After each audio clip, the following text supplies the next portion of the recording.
Ok, bonjour à vous. Il y a des gens qui se plaignent souvent qu'ils sont victimes des envoûtements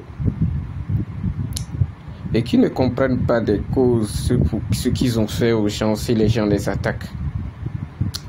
La première des choses, vous savez, l'âme a déjà vécu sur cette terre sous plusieurs incarnations. Ce n'est pas une fiction. Puisque si vous savez au moins qu'il y a un esprit, il y a une âme, l'esprit ne meurt pas, l'âme ne meurt pas, l'âme elle est éternelle. Donc dans les vies antérieures, vous avez eu peut-être offensé certaines personnes, vous avez tué peut-être un animal, je dis bien, vous avez tué un animal dans la vie passée, ou bien vous avez tué un être humain dans la vie passée, et cet animal que vous avez eu à tuer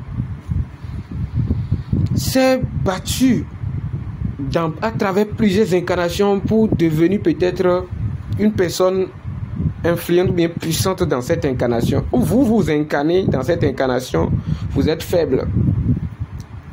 Qu'est-ce qui va se passer? Étant donné qu'il y a un antécédent entre vous deux, et cet antécédent a traversé des âges, et comme vous n'avez pas réparé cela vis-à-vis des normes de la nature, de l'univers,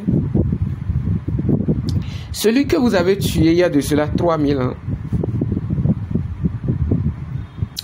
va chercher en fait à vous tuer en retour. D'où, de façon cohérente et vis-à-vis des normes de la nature, et comme l'univers sait, les annales akashiques de la nature savent que vous avez eu à tuer l'autre et que c'est l'effet et cause et que cause effet et que c'est le flux et reflux, la loi du va-et-vient, la loi du retour, chaque chose doit retourner à sa place. Cette personne a développé dans cette incarnation des procédés magiques, qui vont lui permettre de vous nuire. Vous voyez, ça fait le premier facteur qui permet aux gens de nous jeter des sorts, de nous jeter en fait, et comment dirais-je, des malédictions, des sorts négatifs à travers des pratiques rituelles ou bien occultes. Ça fait un. Donc dans cette incarnation, parce que l'univers sait que ce monsieur va se venger et il va équilibrer la balance universelle, les lois autorisent, les lois de la nature vont autoriser qui vous tue. Vous savez, c'est pourquoi dans la tradition endogène, il est souvent dit, personne ne vous tue. Personne ne peut vous tuer d'ailleurs. Ce sont vos actes qui vous tuent. Ça fait un. Deuxième facteur des envoûtements. Vous êtes quelqu'un, vous aimez souvent à vous comporter très mal. Vous vous comportez très très mal. Vous brimez les autres. Vous faites du mal aux autres et que vous ne vous en rendez pas quand vous pensez que vous êtes fort. Les lois de la nature, étant donné que vous êtes en train de piétiner l'ordre dharmique, la loi spirituelle qui maintient toutes les choses dans cet univers en équilibre, vous êtes en train d'enfreindre à cette loi. Qu'est-ce qui va se passer? Les lois de la nature vont autoriser un individu, ça peut être un enfant, un jeune, un petit que vous, en la connaissance occulte, qui va utiliser ses pouvoirs occultes pour vous défier. D'où vous allez apprendre que telle personne est tellement puissante. Là, tous les pouvoirs occultes, mais c'est une personne qu'on ne peut pas soupçonner qui l'a aidé à quitter ce monde matériel.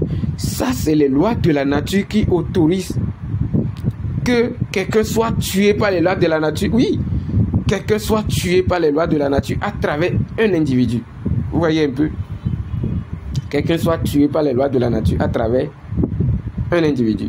Parce qu'il enfreint tellement aux lois de la nature et il ne peut que subir cela pour revenir dans une autre incarnation afin de comprendre, réaliser son erreur passée.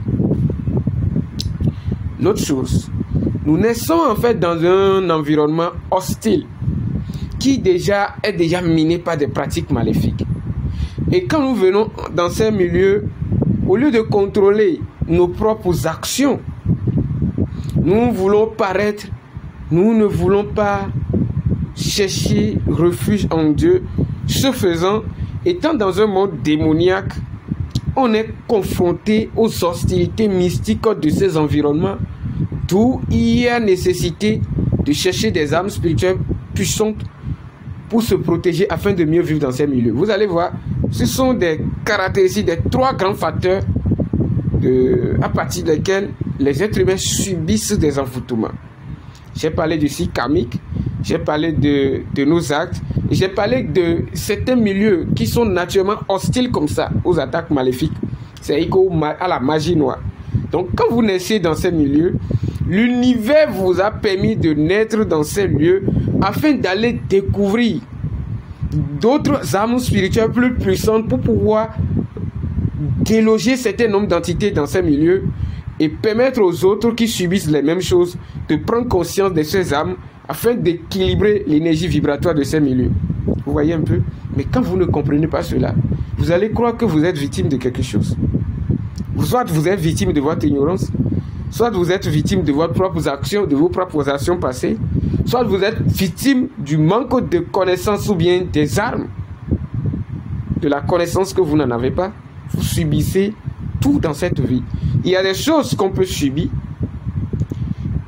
de par nos actions et notre limitation mentale. Mais il y a des choses, on peut les transmuter si nous avons la connaissance.